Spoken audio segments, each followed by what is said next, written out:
ഇതൊരു ചിക്കൻ ബിരിയാണിയാണെന്ന് ആരും തെറ്റിദ്ധരിക്കരുത് കേട്ടോ. സാധാരണ വീട്ടിൽ മീൻ വാങ്ങിക്കഴിഞ്ഞാൽ ആ മീൻ കൊണ്ട് ഉണ്ടാക്കാൻ പറ്റിയിട്ടുള്ള നല്ല കിടിലൻ ബിരിയാണിയാണ് കേട്ടോ.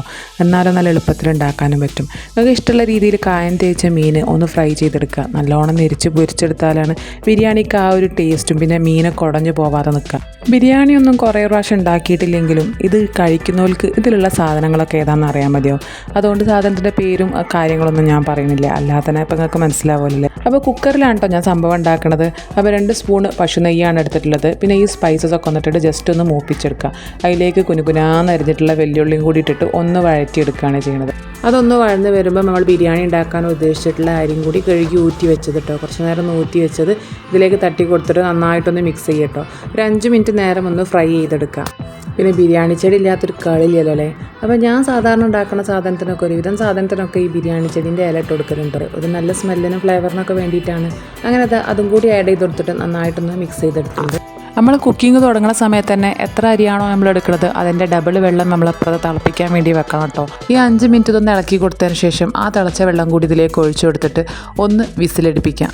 പൊതുവേ ബിരിയാണി ഉണ്ടാക്കുന്ന സമയത്ത് ഇതേപോലെ നെയ്ച്ചോറ് വെച്ചിട്ടാട്ടോ ബിരിയാണി ഉണ്ടാക്കുക. ചിലർ ഇതേപോലെ ആവില്ല, ചോറ് തിളപ്പിച്ചൂറ്റിയിട്ടൊക്കെ ചെയ്യലുണ്ട്. അങ്ങനെ ആയാലും കുഴപ്പമൊന്നുമില്ല. ഇതാകുമ്പോൾ കുറച്ചും കൂടി എളുപ്പമാണേ ഉള്ളൂ. എപ്പോഴും നമ്മൾക്ക് എളുപ്പത്തിൽ കാര്യം ചെയ്യാനാണല്ലോ ആർക്കും ഇഷ്ടം ഉണ്ടാവുക. നിങ്ങളും ആ കൂട്ടത്തിൽ തന്നെ അല്ലേ. അങ്ങനെ ഇതിലേക്ക് ആവശ്യമായിട്ടുള്ള ഉപ്പും കൂടി ഇട്ട് കൊടുത്തിട്ട് നമ്മൾ അടച്ച് വെച്ചിട്ട് ഒരൊറ്റ വിസിലടിച്ചാൽ മതി കേട്ടോ. ആ വിസിൽ അടിക്കുമ്പോൾ തന്നെ അത് ഓഫ് ചെയ്തിട്ട് പിന്നെ അതിൻ്റെ വിസിൽ കളയുകയും വേണം കേട്ടോ. കളഞ്ഞതിൻ്റെ ശേഷമാണ് നമ്മൾ ശരിക്കും നെയ്ച്ചോറാണ് നിങ്ങൾ ഉദ്ദേശിക്കുന്നുണ്ടെങ്കിൽ അത് ശരിക്കും വിസിലടിച്ചിട്ട് ആ വിസിലയിൽ കുറച്ച് നേരം കിടന്ന് വെച്ചിട്ട് കുഴപ്പമൊന്നുമില്ല. പക്ഷെ നമുക്കിത് ദമ്മിലും കൂടി കിടക്കാനുള്ളതുകൊണ്ട് ആ വിസിലിലും കൂടി നമ്മൾ സമ്മതിക്കുന്നില്ല കേട്ടോ. അത്രയും കുറച്ച് വെന്താൽ മതി, ബാക്കി വേവ് ദമ്മിൽ കിടന്നായിക്കോളുമല്ലോ. ഇനി അത് വേവുന്ന സമയം കൊണ്ട് നമുക്ക് ബിരിയാണിയിലേക്കുള്ള മസാല ഉണ്ടാക്കാം. അപ്പോൾ അതിനായിട്ട് 2 സ്പൂൺ നെയ്യിൽ നമ്മൾ ഉള്ളി ഒന്ന് വഴറ്റിയെടുക്കുകയാണ്. അതിലേക്ക് ആവശ്യമായിട്ടുള്ള ഉപ്പ് പിന്നെ വെളുത്തുള്ളി ഇഞ്ചിയും കൂടി ചതച്ചതും കൂടി ഇട്ടിട്ട് നന്നായിട്ടൊന്ന് മിക്സ് ചെയ്ത് കൊടുക്കാം. ഉള്ളി ഒന്ന് പകുതി വഴന്ന് കഴിഞ്ഞാൽ തന്നെ നമുക്ക് അതിലേക്ക് കറിവേപ്പിലും തക്കാളിയും കൂടി ഇട്ട് കൊടുത്തിട്ട് ഒന്ന് വേവാൻ വേണ്ടി മൂടി വെക്കാം കേട്ടോ. ഈ സമയം കൊണ്ട് നമുക്ക് ബിരിയാണിയിലേക്ക് ഗാർണിഷിങ്ങിന് ആവശ്യമായിട്ടുള്ള സാധനങ്ങളൊക്കെ ഒന്ന് പൊരിച്ച് മാറ്റി വെക്കാം. അതിനായിട്ട് ഉള്ളി, അണ്ടിപ്പരിപ്പ്, മുന്തിരി, കറിവേപ്പില ഈ സാധനങ്ങളൊക്കെ ഒന്ന് പൊരിച്ച് മാറ്റി വെക്കുന്നുണ്ട്. അപ്പോൾ നമ്മൾ തക്കാളി ഇതൊക്കെ സെറ്റായി വന്നിട്ടുണ്ടെങ്കിൽ ഇതിലേക്ക് മസാലപ്പൊടികളാണ് ഇട്ട് കൊടുക്കേണ്ടത്. അപ്പോൾ ഇതിലേക്ക് ഇട്ട് കൊടുക്കുന്ന മസാലപ്പൊടികളൊക്കെ ഞാനിവിടെ ഡിസ്പ്ലേ ചെയ്യാം കേട്ടോ.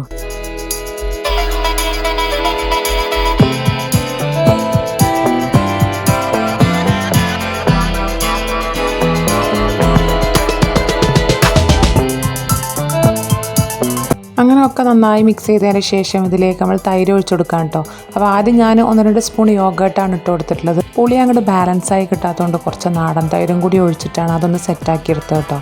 ഈ സമയത്ത് ഉപ്പ് നോക്കിയിട്ട് അപ്പോൾ ആവശ്യമുള്ളതിനനുസരിച്ച് ഇടണേ. ബിരിയാണി ആയതുകൊണ്ട് തന്നെ മല്ലിച്ചപ്പ്, പുതിന എന്ന് പറഞ്ഞാൽ നല്ല നിർബന്ധമുള്ള സാധനം തന്നെയാണല്ലോ. പക്ഷേ ബിരിയാണി എന്നല്ല, മല്ലിയില എനിക്ക് ഒട്ടുമിക്ക എല്ലാ നോൺ വെജിലേക്കും നിർബന്ധമായിട്ട് വേണം. ഈ കേദറ മീൻ ഉണ്ടല്ലോ, എനിക്ക് വലിയ ഇഷ്ടമുള്ള മീനൊന്നല്ല ഇനി.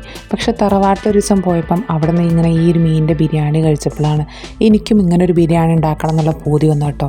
പിന്നെ ഒന്നും നോക്കിയില്ല, പിറ്റത്തെ ആഴ്ച തന്നെ പോയിട്ട് നമ്മൾ കേദറ വാങ്ങി സെറ്റാക്കി ബിരിയാണി ഉണ്ടാക്കാന്നുള്ള പ്ലാനേനി. സത്യം പറഞ്ഞാൽ ഇത് ഉണ്ടാക്കിയിട്ട് മനസ്സറിഞ്ഞ് കഴിക്കാൻ പറ്റില്ല എന്ന് തന്നെ വേണം. കാരണം ഒക്കെ ഉണ്ടാക്കി കഴിഞ്ഞ് നമുക്ക് പൊട്ടിക്കാൻ നേരമാണ് ഹവക്ക് വലിയൊരു സുഖം തോന്നിയില്ല. പിന്നെ അത് കഴിച്ചതൊന്നും അത്ര വലിയ രസത്തിലല്ല. ഏതായാലും സംഭവം ടേസ്റ്റിനൊരു കോംപ്രമൈസും ഇല്ലേനി കേട്ടോ.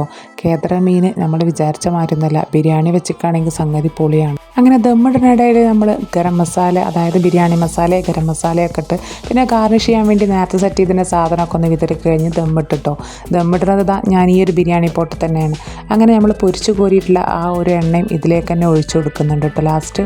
അങ്ങനെ ദമ്മിൽ കിടന്ന് ഒരു അരമണിക്കൂർ 3/4 മണിക്കൂറൊക്കെ കിടക്കാനുള്ള ടൈമേ ഉണ്ടായിരുന്നുള്ളൂ. അങ്ങനെ ലിഡ് തുറന്ന് നോക്കിയപ്പം അസാധ്യമാണ്. എൻ്റെ ബിരിയാണി ആയതുകൊണ്ട് പറഞ്ഞതല്ല, കഴിഞ്ഞ ആഴ്ച തറവാട്ടിൽ നിന്ന് കഴിച്ച ബിരിയാണിനേക്കാളും എന്തുകൊണ്ടും നല്ല ടേസ്റ്റ് ഉണ്ടായിന് കേട്ടോ. അവിടെ ഉണ്ടാക്കിയത് ഞാൻ തന്നെ ഇനി. പക്ഷേ ഇത്ര ടേസ്റ്റ് ഇല്ല ഇനി. സംഭവം ഇൻഗ്രീഡിയൻസ് ഒക്കെ ഒരേപോലെ തന്നെയാണ്, പക്ഷെ എന്താണെന്ന് അറിഞ്ഞൂടാ. മീൻ ബിരിയാണിന് ഞാൻ ഇത്രയേറെ ഇഷ്ടപ്പെടുന്നത് ഈ ഒരു ദമ്മ് പൊളിച്ചപ്പോൾ തന്നെയാണ് കേട്ടോ. ഇപ്പം എനിക്ക് വീണ്ടും മീൻ ബിരിയാണി ഉണ്ടാക്കാൻ തന്നെ തോന്നുന്നുണ്ട്. ഇതിനു മുന്നേ ഞാൻ എപ്പോഴും ചിക്കൻ ബിരിയാണി, ബീഫ് ബിരിയാണിനോടൊക്കെയാണ് ഒരു ബിരിയാണി പ്രേമം ഉണ്ടാവല്. പക്ഷേ മീൻ ബിരിയാണിനെ അങ്ങനെ ആദ്യമായി ഞാൻ സ്നേഹിച്ചു തുടങ്ങി. അങ്ങനെയാണെങ്കിൽ നിങ്ങളും കൂടി ഒരു മീൻ ബിരിയാണി ട്രൈ ചെയ്ത് നോക്കിട്ടോ.